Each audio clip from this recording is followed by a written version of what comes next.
Okay, I recently filmed a video about the All Systems Go panel here in my 1977 Triumph Dolomite Sprint.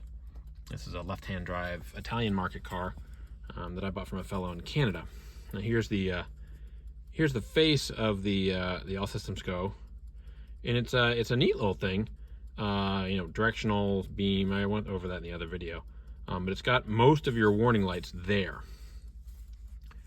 And I've got like three things coming together that are really what I enjoy about these old cars, in addition to just being able to drive them and having fun with them. And that is figuring out what has happened to them in the past, and then on top of that, fixing the things that are wrong with them and making them right.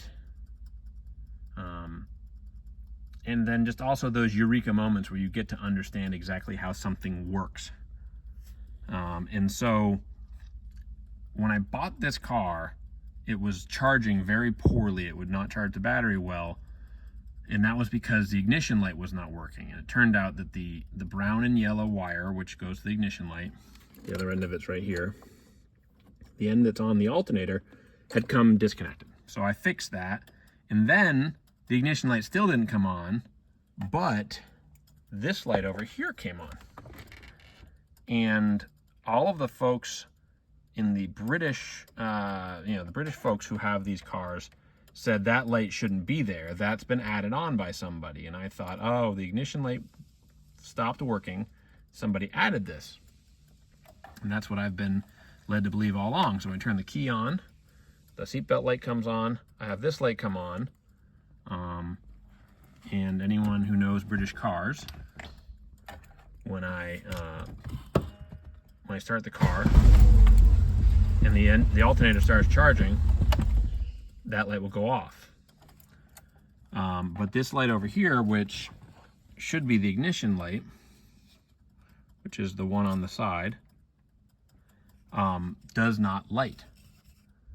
And then I've been going through, and I pulled this out, and I finally had the time to really get the wiring diagram together and look, and I can't believe I didn't figure this out right away. This wire here has been grafted on, obviously, to this lamp here to make it work as a ignition light. And it comes down here, and it comes into the brown and yellow. And the other end of the brown and yellow is hanging up under here right there. And that's fine, but the other thing that doesn't work on this warning panel is the oil lamp. And the oil lamp is fed out to this white with brown wire, and in from a black with purple wire that's right next to it. And I couldn't figure out why that wasn't working, but then I checked at the oil pressure switch and there was no power there. So clearly it wasn't having power fed in. I'm gonna put this down for a second.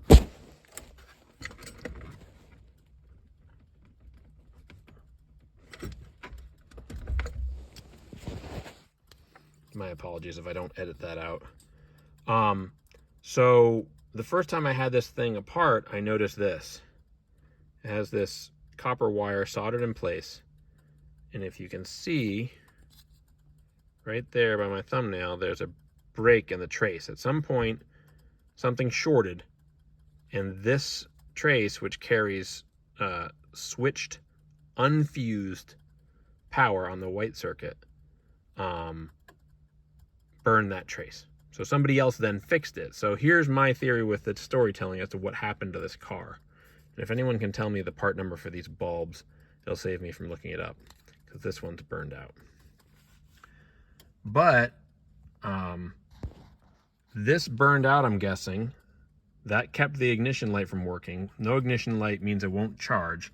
Somebody cobbed this together so that this now lights in its ignition switch. But contrary to what the folks in the UK said, this light is supposed to be here. I looked at the wiring diagram, and the reason the oil pressure light is not working is because the power is fed on this black and purple circuit. It comes in on this side of this light as white, goes through the light and out on this black and purple. Then it goes from there into this wire, which is just left here with a little bit of tape on it. I haven't even confirmed if it's got a bullet connector on it still. I'm guessing it does. Out to that, and that is what feeds the oil pressure circuit. And it also feeds out to the brake failure warning switch, which is what this light does. This lights up if one side of your dual circuit brakes fails, and then there's a shuttle on the firewall over here in the engine bay that will connect a switch together, and it will light this light. And this also means, I believe, this light will always illuminate whenever your oil pressure light is on, because all the voltage to the oil pressure light is going through the brake failure circuit. So if you lose oil pressure while you're driving, not only will that oil light light up, but this will light up. And also that serves as a way to test this brake failure light when you turn the key on, because you turn the key on, there's no oil pressure, this light will illuminate until the engine builds oil pressure. So it's kind of a neat and interestingly simple circuit, but I'm really excited because I've not known what was what on this dash, why it wasn't working, or how it's supposed to work.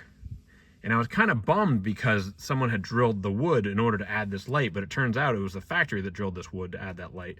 It's supposed to be there. And so I'm really excited because now, with very minimal work, now that because somebody here has fixed this, I should be able to put this all back together and have it work the way it's supposed to. So I'm really excited because I'd been hitting dead ends on this and hadn't been able to figure out how it was supposed to go together. And then now suddenly I had an epiphany while looking at the wiring diagram, and I realized that I can easily make everything work the way it's supposed to. So that's exciting. Okay, I've got a little interim video. I don't normally make multi-part videos that I then edit together, but I might do it this time. Here is that cut brown and yellow lead from, this is from the alternator. This comes up to the connector for the all systems go. In the meantime, this is what they had connected together on the other. That came up into the brake failure switch. So,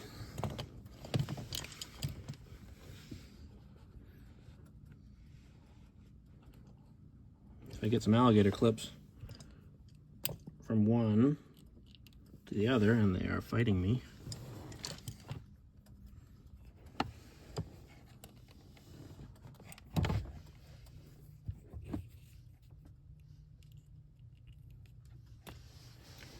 I should have the alternator connected up to the ignition lamp, which should be, I believe, this one. So I turn the key on now.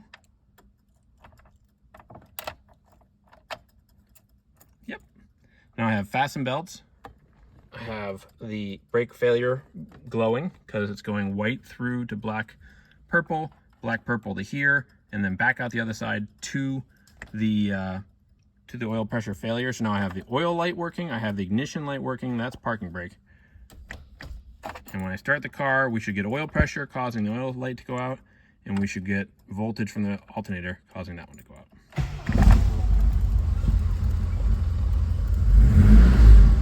There we go. Ignition light working and the oil pressure light are both working, along with now the brake failure switch. Now I did want to make sure that did go out. And that does go out as well, so the brake failure switch is not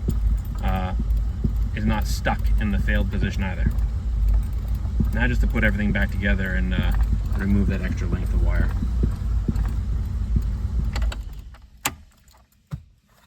Okay, so I've gotten everything buttoned back up again. I've got the dash screwed back into place. I have removed the excess wiring up under here, and I put in two bullets and a bullet connector there. Which isn't the ideal solution, but it's I'm happy with that for now. If worst comes to worst, I can always solder that. But Now, with any luck, instead of this being the ignition light, we'll have ignition like we should. We'll have an oil pressure light, and there we go. The only thing I would say about this, which isn't a big deal, but you can't really tell as much on the video, these two lights are much brighter than this light. You can see it especially when you have the cover off of it. And it's because the power to that light goes through this lamp, adding resistance to the circuit, I'm guessing is the reason here. So it's just not quite as bright as it otherwise could be, which for an oil pressure warning light, to me, I'd like it as bright as possible, please. But it works, it's elegant. We test the brake failure light every time we start the car because of the way it's wired, so I like it, and I really like knowing how the car is supposed to work and having it doing what it's supposed to do.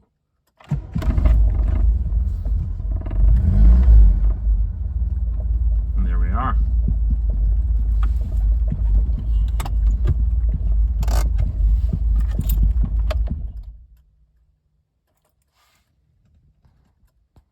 Really happy with that.